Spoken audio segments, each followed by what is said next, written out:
Hello friends, RRB கிளர்க்குடைய December 7க்கான shift one analysis தான் பார்க்க போகிறோம்.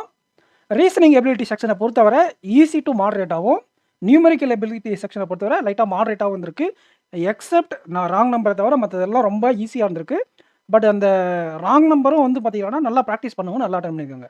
இப்போ குட் அட்டெம்ப்ட் பார்க்கறதுக்கு முன்னாடி என்னென்ன கேட்டிருந்தாங்க ஸ்கோரிங் பார்ட் பார்த்துட்டு நம்ம டக்குன்னு குட் அட்டெம்ப்ட் போயிடலாம். இப்போ ரீசனிங் செக்ஷனில் ஸ்கோரிங் பார்ட்டில் inequality, syllogism, alpha numeric, direction, Chinese coding இது எல்லாமே நல்ல ஈஸியாக ஸ்கோர் பண்ணுற மாதிரி இருந்திருக்கு. பசில் வெறும் 3 பசில் தான் கேட்டிருக்காங்க. அதாவது day based puzzle, box puzzle, seating arrangement, square seating arrangement, சரிங்களா? அதுக்கப்புறம் இந்த கம்பேரிசன் பேஸ்டு பசில், அந்த fewer than, more than, height shorter than அந்த மாதிரி வரல. அந்த மாதிரி ஒரு 6 பென்சிலோட லென்த்தை பேஸ் பண்ணி ஒரு 3 கொஸ்டின் கேட்டிருக்காங்க. மிஸ்சலேனியஸில் 3 கொஸ்டின் கேட்டிருக்காங்க. கடைசி அட்டன் பண்ணக்கூடியது பேர் test, meaningful word, odd man out. ஓகேங்களா? அப்போ இதில் இந்த ஸ்கோரிங் பார்ட் இன்இக்வாலிட்டி, சிலாஜிசம் இந்த மாதிரியெல்லாம் அட்டன் பண்ணிட்டு பசில் கம்ப்ளீட் பண்ணிட்டு கடைசியாக நீங்கள் இதை அட்டன் பண்ணியிருந்தீங்கன்னா உங்களுடைய அட்டெம்ப்ட் கண்டிப்பாக ஈஸியாக எவ்வளோ போயிருக்கும் அப்படின்னு பார்த்தீங்கன்னா 34 மினிமம் ரீச் பண்ணியிருக்க முடியும். ஒரு ஆவரேஜ் ஆஸ்பிரண்டால் டூயபிளாக தான் இருந்திருக்கு. அந்த ஆர்டரிங் பஸ் வேணால் சில பேர் சொதப்பிருக்க வாய்ப்பு இருக்குது. மற்றபடி 34 to 37 டூயபிள் ஆவரேஜ் ஆஸ்பிரண்ட். நீங்கள் ஒரு பிகினராக இருந்தீங்க அப்படின்னா பிகினர்ஸ்க்கு ஒரு 30+ நல்ல அட்டெம்ப்ட். ஓகேங்களா? நியூமெரிக்கல் எபிலிட்டி செக்ஷனை பொறுத்தவரை நல்லா பாருங்கள்.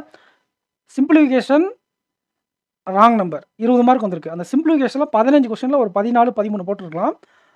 ராங் நம்பரில் ஒரு 3 கொஸ்டின் போட்டிருக்கலாம்.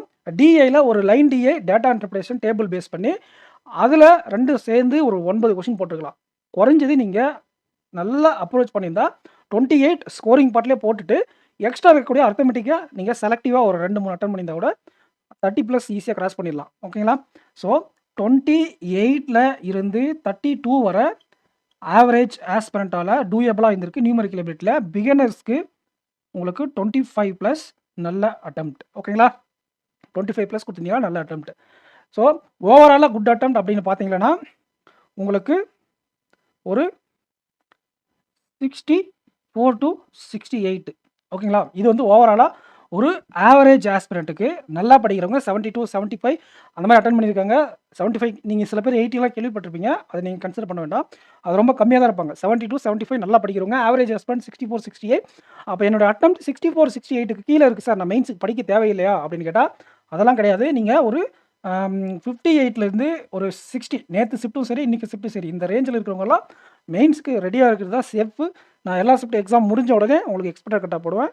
அதுக்கு நீங்கள் நம்ம சேனலை சப்ஸ்கிரைப் பண்ணி வச்சுக்கோங்க. நான் போடக்கூடிய எக்ஸ்பெக்டட் கட்டா வீடியோ, எக்ஸாம் அனாலிசிஸ் எல்லாம் உங்களுக்கு யூஸ்ஃபுல்லாக இருக்கும். ஓகேங்களா?